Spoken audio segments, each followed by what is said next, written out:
This is the Book Deal Podcast, where you will discover the inspiring stories behind your favourite books. We interview seasoned and debut authors, as well as publishing industry professionals, to bring you the best tips and advice on how to get that elusive book deal. So no matter what stage of writing you're at, we've got you covered. I'm Tina Strachan. I'm Madeleine Cleary. And I'm Natasha Rai. And join us as we pull back the curtain of published authors. One deal at a time. The Book Deal Podcast acknowledges the traditional owners of the land and waters which it's recorded on, and pays respect to their elders past, present and emerging. Hello, everybody. My name is Tina Strachan, and I'm so excited to be here with my most wonderful co-hosts, Madeleine Cleary and Natasha Rai. Hello. Hi. Hi. Oh, gosh, ladies, it's been a whole nother month since we've caught up, and we've all been super duper busy, and I miss you girls. Oh, I miss you too. We haven't all caught up, the three of us, in person yet. No, that's hang on. What? Wait. Have we not? Oh my gosh. No. Oh, that's shocking. That's horrifying. Oh, this is going to have to be a yes, there's going to be a monumental occasion where we do that, and we might have some news about that maybe in our next step. Oh, I hope so. Oh, I hope so. But maybe we can put it out. Should we put it out to the podcast gods? If you have a venue in anywhere, really, we'll go anywhere. We'll go anywhere that does podcast live episodes in December, where we really want to do a podcast live episode for Christmas. So if you know a venue that wants to host us for a small fee, please let us know. Please let us know. And then you can all come along and ask us all the questions that you have about writing and publishing, and we'll maybe hopefully have some advice to give, or we'll just have lots of fun anyway. And we'll get lots of writers in, and we can sell lots of books for Christmas. That should also be a thing. We're going to do a Christmas market. Christmas shopping. That's it. Oh, well, hopefully, yes. So definitely let us know. Reach out. But apart from that, yeah, we were just going to have a bit of a chat, a bit of a catch up. I really want to know where you girls are at, checking back in since we chatted last month. And then I also wanted to ask some questions about editing, because I think we're all deep in editing at the moment in various different stages, as well as writing new words, because we like to do a few different things. So I have some questions about that. But first, you know what I wanted to do? Ladies, I don't know if you've looked at this, but we use a Buzzsprout, right, for our for hosting our podcast episodes, and they have this really cool thing that I actually just love looking at, which I can't find now. And Tina is our stats person. She's always telling us the stats, and Natasha and I just have no idea. Yeah, no, we just go yay every time. I love the stats. We know this. I love a spreadsheet, and I have a new one to tell you girls about later as well. Oh, so my get gosh. excited. Okay, so but in our app, it's really cool because it tells us the new locations of like the last 5 new locations of people that are listening to the podcast. Oh, I just find it so interesting and so cool. It also tells you what they're listening to. So shout out to our listeners in, I'm certain I'm going to say this wrong. You girls we also get points for whoever's actually been to this city. Okay. Oh, I love a game. Here we go. Because we're all quite well traveled, right? I get 0 points for this first one. You have to guess where this one is actually. Marsen in Utrecht. I have no idea. No, is that in Germany? No, I know. I see where you're going with that though. It's in the Netherlands. Oh, of course. Yeah, so shout out to our Netherlands listeners. Hello, sorry, I said Germany and not Netherlands. It looks beautiful. I actually Googled it. And they were listening to your most recent episode, Natasha, with Angie Faye Martin. Oh, thanks for listening. Yeah, we had lots of them today. Also listening to that episode was listeners in Worthing, West Sussex. Whoa. Anyone been there? I think I have been there. Not points for Natasha. Well done, Natasha, you're winning. I know. And Chorley in Lancashire. I've been to Lancashire too. So I mean, I lived in the UK for quite a while. Okay, so. Right. Winner. Yeah. All right. Well, has anyone been to Clearfield in Utah? No. I've been to Utah. I haven't Well, been there to you the go. book club. So you do get a point for that. And they were listening to Holly Brombauer's episode that we did Excellent. a couple of months ago. Um, yeah, so shout out to Cool. all our listeners overseas. It's so cool to see those new cities pop up, and yeah, it's just great that it's getting out there, getting around the world. It's really cool. So that's my We'd like stats to do update. an international trip one time, book deal podcast on the road. Oh yes, that'd be good, wouldn't it? So the dream. We can keep dreaming. But okay, so I wanted to check in with you ladies, see where you're at. It's been another busy month. And Madeleine, last time we spoke to you, you were or still had another busy month. You've been pretty nonstop. And the juggle of health and workload was sort of taking a toll. We chatted a lot last time about burnout, author burnout. So how are you going? Are you feeling a bit better? How has it been? Oh, the burnout episode was very timely for me. Mm, I think mm. while we're discussing it, I was probably very, very close to burnout, if not at burnout. When I said that to my friend, I think a few nights ago at book club, I said, "Oh yeah, I was close to burnout." She's like, "Mads, you were at burnout." I Yeah. was like, Oh. "Yeah," and I think yeah. So I have been quite sick. I've just been getting repeat things, prolonged sicknesses, and I think that's a sign for your body to say you have to rest. So yeah, it hasn't been great. And I think as well with the writing, I had this vision in my mind that the manuscript would be done and edited by the end of September. And of course, now it's October. It is not done. It's getting there. It's getting there, but it's not done because I just, even when I'm sick, like I still keep pushing and working. And I'm sure a lot of writers understand that the lure to an impatience.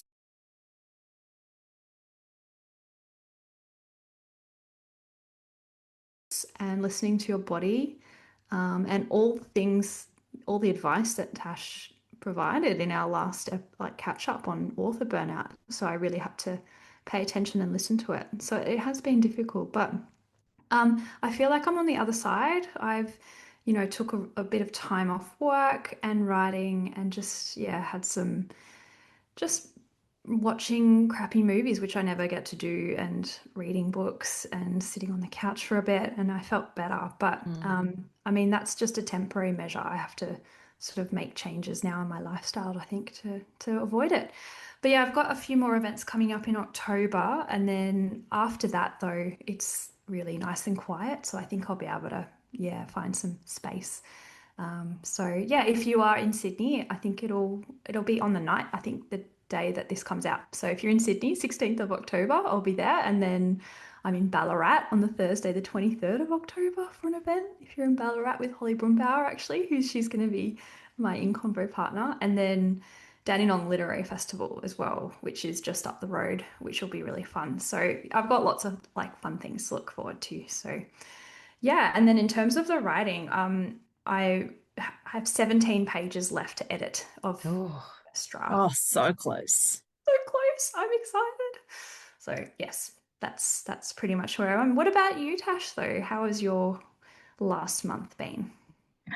Yeah, it's been so busy. And so I mentioned it in my Substack today that the time boxing has really helped me because now I'm not as stressed when I don't get to something because I haven't put it in my diary. So if it's in there, I'm working on it. So lots of prep. So last month we had the Emerging Writers Festival, and then this month, people in Newcastle, I'm going to be Books of the Bolo at Club Lantern that sounds on the amazing. 14th. Yeah, it's in conversation with Catherine McLean, who's the director of the Hunter Writers Centre. And then I'm going to be at Blue Mountains Writers Festival and Canberra Writers Festival. So Canberra Writers Festival is first, and then the 22nd to the 26th of October, and then the Blue Mountains Writers Festival, which is 31st of October to the 2nd of November or thereabouts. You're going to be busy, Tash. Yeah, I've got like 4 books to read over the next 2 weeks. So okay, I'll get there. I know I will. Actually, we Yeah, were talking about this in our debut crew. Do you have to read, if you're on a panel with other writers at a festival, do you have to read everyone's books? I like to. This time, that's definitely my aim. But this time, there are some priorities for me because I'm moderating a panel. and I'm doing like a two-hander where it's just me and another person, or Steve Minon actually at Blue Mountains. So obviously we're going to be in conversation with each other about our books. So obviously I've already read his book, but I want to reread it to, have an intelligent conversation, because I've been to events where writers have made jokes about not preparing, like especially the person, I won't name names, but so the interviewers made jokes about, I'm so underprepared, and I'm like, this is not good. Yeah, that doesn't give you much confidence, does it? It's a really big thing for the author, isn't it, too? That's being also interviewed. doesn't show the respect to the people who've like given up their time and maybe paid money for a ticket to come hear someone speak. It's like, well, because that's who you're doing it for, really. Yeah, it's fun to interview another person, but if you've got an audience, they are the ones who want to hear something about it. Yeah. Well, you're an amazing interviewer, Natasha. We know that, so I'm sure So those are you, events.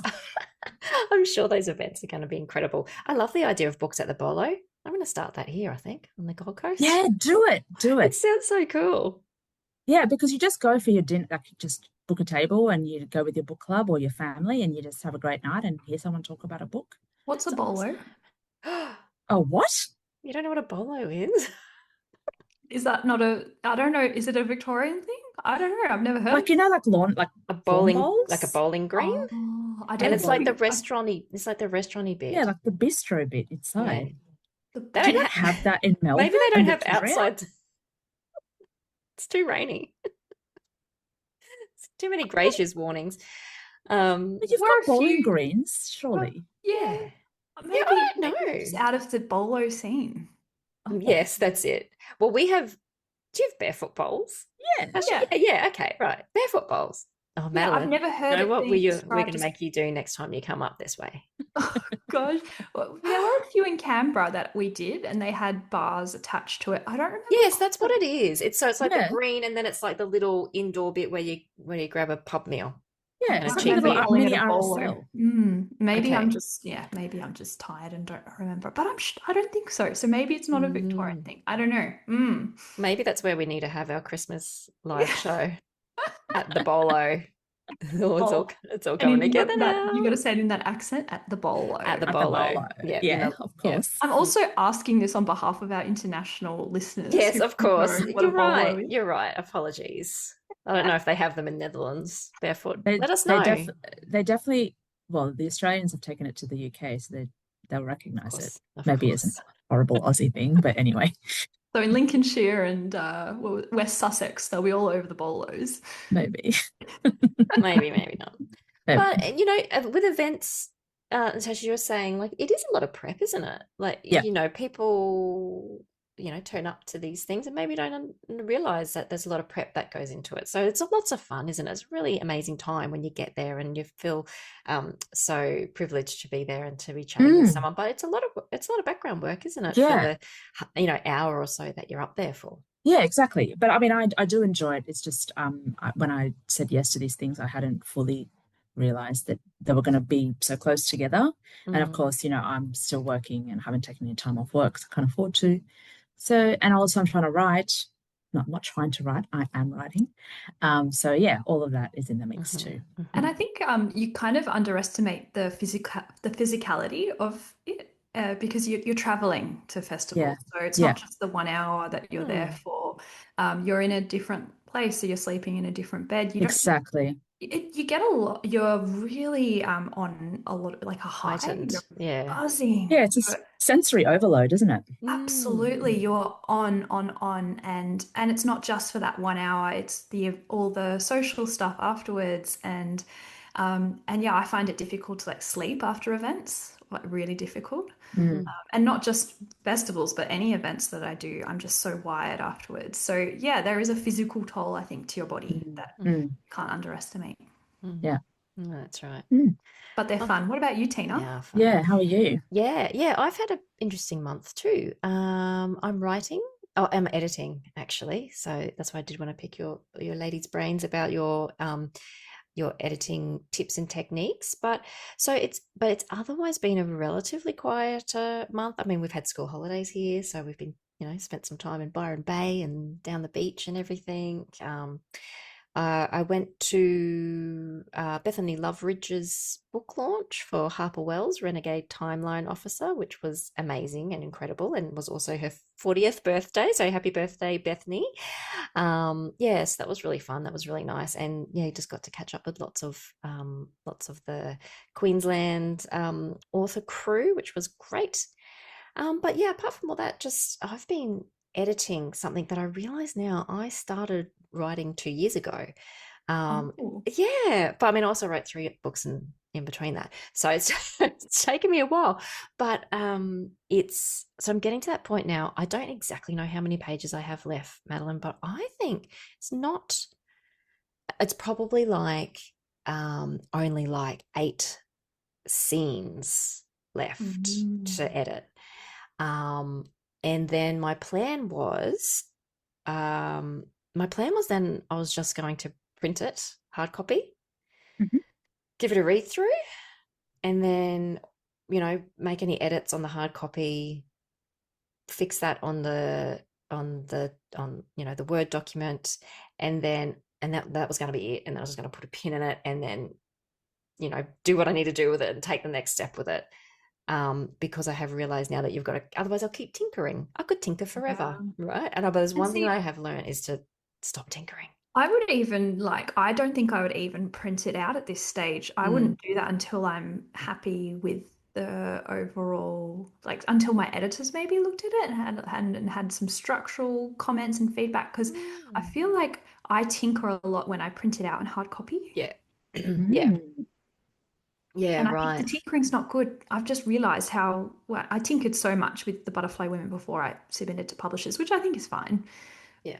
Because, but now I'm in a stage where I'm just like, oh, is that where I want to put my time and effort? Because this might all be deleted. Maybe I'm got PTSD from my structural edits. Oh, I know what you mean. To be honest, though, I know what you mean.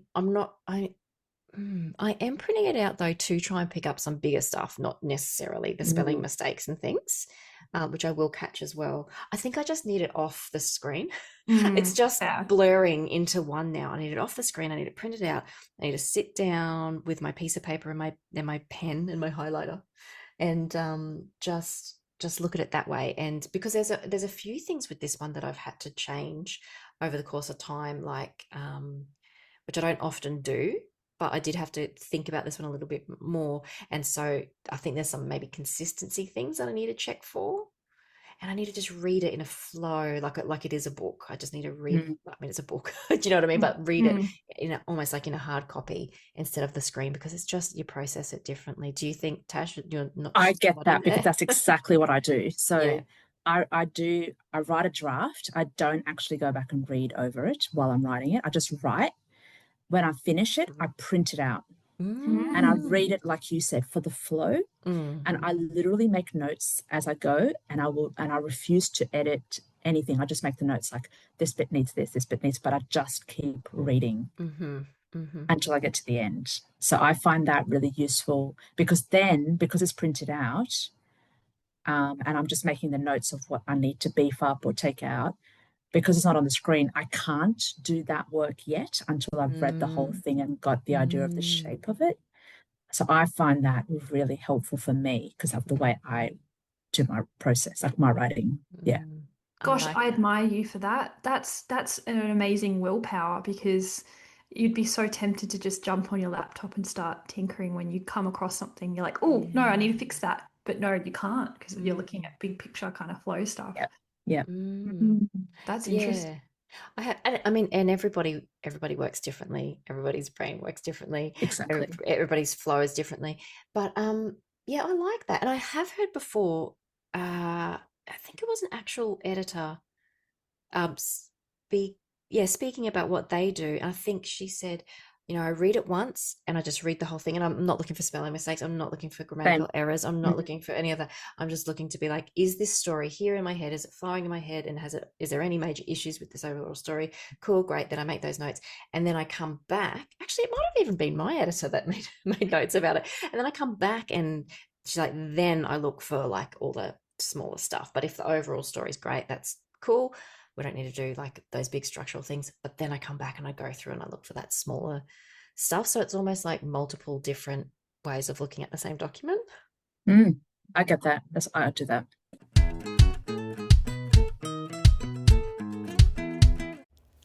Hello, I'm Rebecca Grant and I'm excited to share with you my very first picture book, Potion Commotion. It's illustrated by the talented Tina Newell and published by Affirm Press. It tells the story of Nell the witch, who, with the help of her dragon, creates a magical potion. But things go wrong when she makes a mistake with the spell, and her mixed-up potion causes a chaotic commotion. A bubble rises from the pot and starts to trap a whole cast of characters inside of it. And as the bubble grows, it traps more and more creatures. A mermaid, a ghost, even a giant squeezes in, until finally it captures Nell and the dragon. When Nell waves a wand and pops the bubble, the true extent of the commotion is revealed.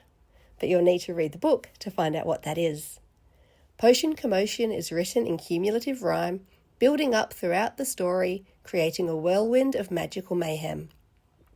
We've included a recipe at the end of the book for those little readers who would like to create their own special potion. Potion Commotion is out now, and I hope you love it as much as I do.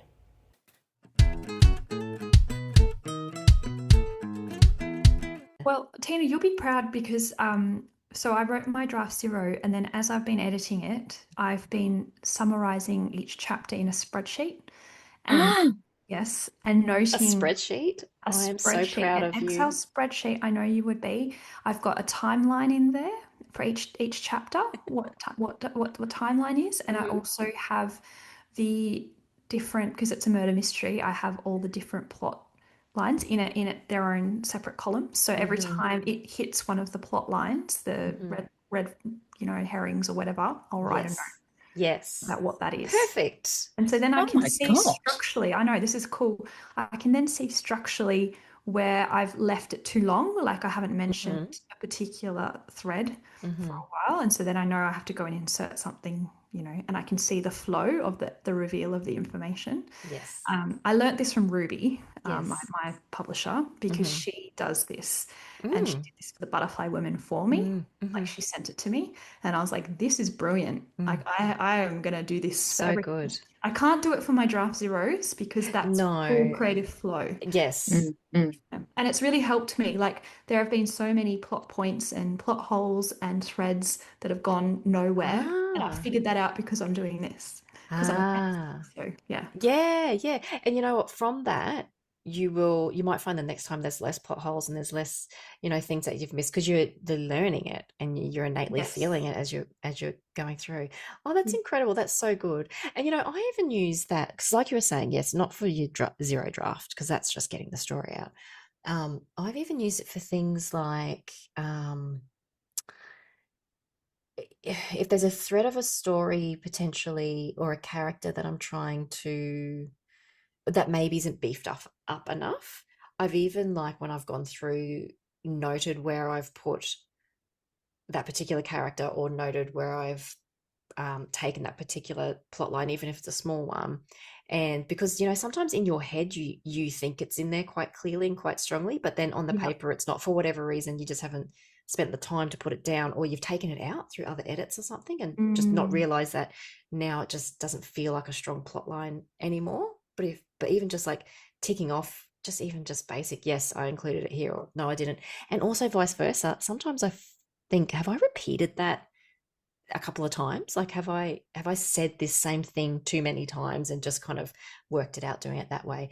So yeah, it's helpful. That's really It is. Spreadsheets. Oh my gosh. And writing things out, handwriting, I find easier. Like when I've got plot holes, yes, figure out, I just start handwriting the answer, and then it just comes to me. It just comes. It flows. Yes, I don't know. 100%. Magic. Yep. Magic. It's a connection between the pen and the paper in your brain. It's crazy. It's wild. It's a creative flow. I do have an editing fail story though. If you'd like me to share. I did. Please. I was just about to ask you because editing's hard, and you do it yourself. Look, we're talking about the multiple times that we're doing it, and then if you're published or you pay an editor, you get an editor to do it, and they do the whole read, and then you have a typesetter that reads it, you have a line editor that reads it, your publisher reads it, maybe another editor reads it, you read it again 13 times, you read it in typeset, you read it in a hard copy, and then it goes to print, and then sometimes though, you miss something. you miss something, and I found that out today. Yeah. Yeah. Yes. No, I'm glad. I actually I said so I had a message today from a reader, and she said to me, loved the book. However, and I was like, Good oh, start. here Good we go. start. I've found 3 minor errors in the text. She's got an eagle eye. And so she sent me a photo of all of the errors, and she circled them. Oh. And there were things like there was one where there was an extra is, Oh. There was one where I should have said unannounced, but it was written announced. So the was missed. And then there was another one where it should have been his sister, but I'd written her sister. So, yes. And see, I've read your book. I didn't pick up on any of that. Well, I'm glad. She should be an editor. She should be a copy editor. I know. It was amazing. So anyway, it was very timely because in exciting news, the Butterfly Women is going to B format, which for those who don't know, that's awesome. Yeah, it's really cool. And it feels like it's coming around very quickly, but it's going to be... So B format, for those who don't know, it's the smaller size of the book. So there's the trade, which is the larger one, and then it's going to a smaller format. And they do that, I think, because it's more cost effective. So yeah, it's cheaper. It's like $22.99 instead of $34.99. And it will be released 31st of December at the end of the year, which is going to be cool. But I was able to forward those errors to the editor who's managing the B format, and he's like, yep, you've got time, no worry. So he went and changed the typeset today. So that's good. It was good. Really? Just like that? Oh, cool. That's so good. Yeah. Yeah. So we're able to pick it up. And I mean, like I said to the lady, I was like, oh, thank you. Like, I'm really appreciative of it. But I also said, but this is also proof that it's not AI generated. Yeah. Oh, wow. So thank you, eagle-eyed reader, for picking on that. And there would be mistakes, I'm certain of it, in every single book that's published. Of course there is. I've seen some major ones like in some books, but I mean, like, it's just you can't help it. For those who don't know what the process is, like you get this typeset, which is the final proof in a PDF. So it's not in a Word document, it's in a PDF. You're making changes by adding notes, like little comments. You can't make changes to the text. And so someone then needs to put those comments into the typeset. So it's not like you can track changes or anything. It is really difficult. It's really, especially if you're doing like full, I use a lot of commas and sometimes I like take them out. And if you're literally going in just to that, you have to zoom into that one little full stop or comma and then like highlight it, but you're crossing it out at the same time. But when you're crossing out a full stop, that like full stops are so tiny, they can't see the cross out. And my computer always has a bit of a meltdown when I'm doing it because it gets really slow because there's literally thousands of notes in the song. So it's tricky. But I've heard there's some people that still do it on hard copy, don't they? There's been some people in the debut crew that have had hard copy. Really? And there hasn't there, Natasha? Yeah. And write it out and send it back, I believe, or scan it and send it back. Wow. Yeah. I do love it. Anyway, so have you guys found any errors in your books? Or was it just me so far? I don't think I've read the full books. Well, I don't know. Have you read your But no books one's since told you've you. actually had a print one? No one's told me. I have not read my book, no. No, no one's told me, but feel free to share it so I can fix it, please. But I'm certain of it. But I've certainly written things for work. I write a lot of technical documents for work, and we had a very well distributed technical document that I was in charge of doing the full edit. I pretty much wrote most of it, but did the meant to final sign-offs and all those things. It was 3 years later, we got a new staff member, and they read it for the first time, and they're like, you know that this is wrong. And it's like, oh my God, really? Like the amount of people that have read this, and we just this completely new person with new fresh eyes was just like that pointed out this massive error that none of us ever saw. So yeah, it happens all the time. Fresh eyes, that's the key, I think. Yeah. Okay. So ladies, if you have one top tip then for editing woes, what would it be? What have you got for us, Natasha? Okay, my top tip is when you're doing your final proofread, print the whole thing out and use a ruler to literally go line by line, reading every single word out loud. And if you find that you're reading really fast, you've got to go back to the start of the sentence and slow it down so that you're reading every single word. I found at that late stage 2 or 3 errors. And, you know, as we've just said, so many people had read it. Like there was a character name that was wrong. And so many people had missed it, including me, because I've read it so many times. And when you read it out loud, you can get a sense of not only the mistakes, but things like repeat words, which are so easy to skip over, like is, you know, you said there was an extra is, Madeleine. So, yeah, that's my top tip. So save that till the very end or the very last time you can possibly make a change. And that includes if you're like, if it's not for a publisher and you're submitting to a competition or you're submitting to a publisher, my top tip is do that just before you submit so that if there is something, you can fix it. I like that. Yeah, getting down to the nitty gritty. What about you, Madeleine? So yeah, I agree with Tash, and actually I did do that. So I think my top tip would be because I thought that I remember going through the proofing process, and I actually my manuscript went back to structurals in the middle of the final proof. So I'd done the final proof, and then it came back to me because they'd noticed something structural in it. And so I had to make changes in the typeset. So then I had to go through another proofing process. So I was pretty exhausted, I think, by the end of it, and sort of tearing my hair out. And I remember at the time thinking the worst possible thing that can ever happen is for someone to pick up an error, and because I know it's on me. But the funny thing is when it actually happened, when someone did pick up these minor errors, I actually was like, oh, I'm okay with it. So I would say that if you're a debut writer for next year and you're freaking out listening to this, it's not such a big of a deal. Yeah, it's so not a big deal. No. So don't stress too much about it. I mean, do everything you can possibly do to pick up every single thing you can. And I know that I did that, but when it does happen, it's actually not that bad. So that's my top tip. Yeah. There is a point where you just can't see it. Yeah, exactly. You cannot. Yeah. And you're reading the story, but it's just it's like it's already in your head. So you exactly reading the words words like 500 times. You're like, please let this end. I know. You're like, this is the worst book ever written.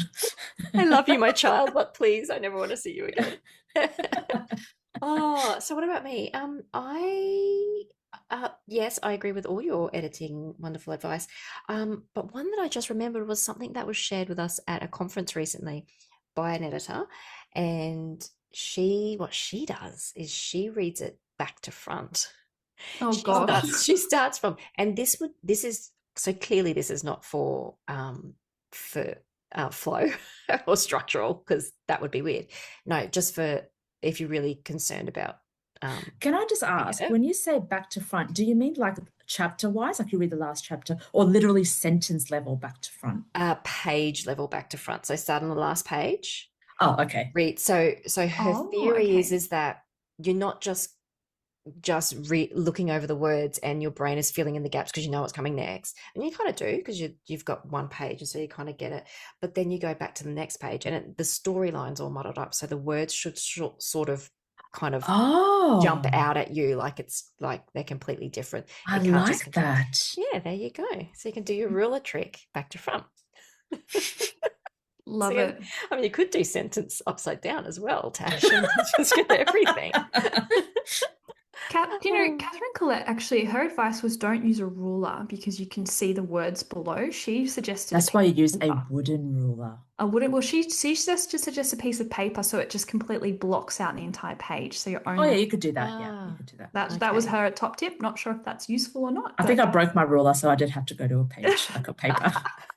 Anything really, just to Just cover it up. anything. Yeah, yeah. Oh, that's cool. Editing. That's amazing.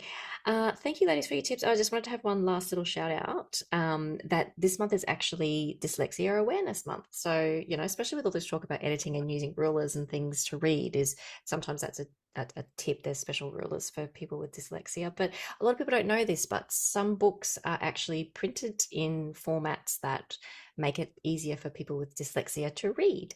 So both my books that are out, both the Wilder Zoo books, are printed in this format, and you can get it at the libraries as well. So if anyone who's has dyslexia or struggling to read a little bit, this can be helpful. So there's quite a few titles, and you can check out your local libraries for them.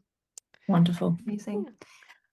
And we So- should also do one last shout out as well to our Patreon supporters, our patrons. Thank you so much for supporting us. It means the world. And just a little special shout out to Christine Newell, who has been on our podcast. And Thank you, Christine. has supporting the podcast. So thank you, Christine. Thank you. See you next month, ladies. Bye. Bye. Thank you for listening to the Book Deal podcast. We're able to bring you these weekly writerly chats because of our amazing patrons. Join the TPD family by becoming a member of our Patreon community at patreon.com/The Book Deal podcast. And if you love the pod, please give us a rating or review. And don't forget to follow us on Instagram and Facebook.